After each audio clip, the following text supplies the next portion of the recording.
The mirror does next to nothing to hide who or what it's about. Usually, these Twilight Zone episodes are a little more clever in disguising the subject matter they're addressing.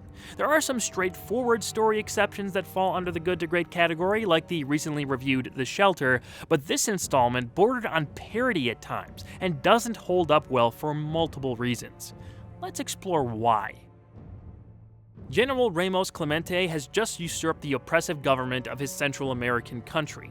He was the leader of a rebellion that includes his lieutenants of the revolution, Cristo, D'Alessandro, Tabal, and Garcia. The former president, De Cruz, is brought in to face the new regime, and he warns Clemente that they are of the same breed. They both hunger for power and fear that power being taken away. On his way out, De Cruz comments on his old mirror that Clemente has hung up in the office. He says an old woman brought it to him when he first took over the country a decade ago. She said it was magic, and by looking into it, he could see the faces of his assassins. De Cruz taunts Clemente to look into the mirror and see them. They'll be everywhere. Soon after, Clemente sees one of his lieutenants, D'Alessandro, holding a gun on him in the mirror.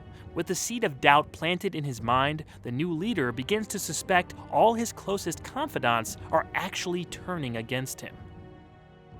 In case you somehow haven't figured it out by now, the episode and its main character, under the thinnest of veils, are supposed to be a take off of Fidel Castro.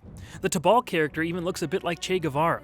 The Cuban Revolution's resulting new government was still in its early stages in 1961. This episode aired after the Bay of Pigs invasion, but a year before the Cuban Missile Crisis, so tensions were high, and I'm sure Serling was eager to dramatize this situation for a script. The problem is, it's a little too close to what was still developing at that time. And without hindsight, the episode turns this moment in history into a cliched caricature.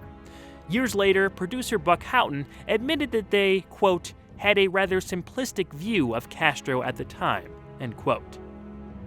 Now's as good a time as any to talk about Peter Falk's portrayal of the general. That's right, Columbo himself basically played Fidel Castro in the Twilight Zone. In retrospect, Falk is just too recognizable to be taken seriously as Clemente. It may have been more acceptable at the time, but his accent and way over-the-top delivery is more distracting than anything. What is it you want of me, Clemente?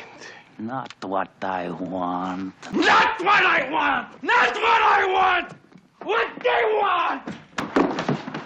Not what I want! What they want! What they want! In addition to Falk's exaggerated acting, this episode has a few unintentionally funny moments.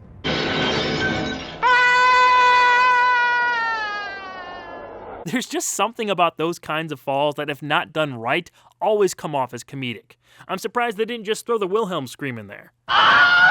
The rest of the cast isn't too bad. Even Falk has a couple good moments. You can see he's trying his best and taking the material seriously. Richard Carlin, Arthur Batanides, Will Kaluva, and memorably Vladimir Sokolov also appear in other Twilight Zone episodes. The reliable Don Medford directed his third of 5 installments. With A Passage for Trumpet and The Man in the Bottle already in his rear view, The Mirror is by far the least of his efforts this far in. There are a few good shots, but there's nothing especially creative about the visuals or blocking. Although, I think the bigger issue was the script, not his direction.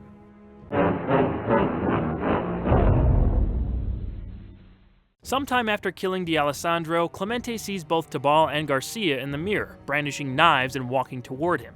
Much like with D'Alessandro, he looks back to see them in an unthreatening pose. A minute later, he sends them to check on De Cruz, and after they leave, orders his troops to shoot them on sight. Finally, he sees Cristo offering him what Clemente assumes is a poisoned glass of wine. When he looks back this time, Cristo is pouring his general a glass of wine and asks him to drink it to calm down. Clemente's paranoia kicks in again, and he pulls a gun on Cristo. The lieutenant angrily tries to convince his general that the mirror is nothing but glass, and what he's doing is wrong. But Clemente shoots him in the back, killing the last of his closest advisors. Sometime later, the general is approached by a priest who pleads with him to stop the round-the-clock executions. After lashing out, Clemente admits he's afraid for his life 24 hours a day. The priest, Father Tomas, tells him that the greatest enemy tyrants have are themselves, and leaves the general alone in his office. Delirious, Clemente looks at himself in the mirror before shattering it and killing himself. The story ends on Rod's evocative narration. Any resemblance to tyrants living or dead is hardly coincidental. whether it be here or in the Twilight Zone. That's as direct a call-out Rod made in just about any other episode. While I admire his sense of morality to show how paranoia can affect powerful people, this particular story just invited too many comparisons to real-life events in the early 1960s. It's not a terrible installment, and quite honestly, it is interesting to look back at all these years later, but it's not required viewing. I wouldn't blame you if it piqued your curiosity enough to check out, though. So, if you choose to do that, the mirror will be waiting to reflect a distorted image in the Twilight Zone.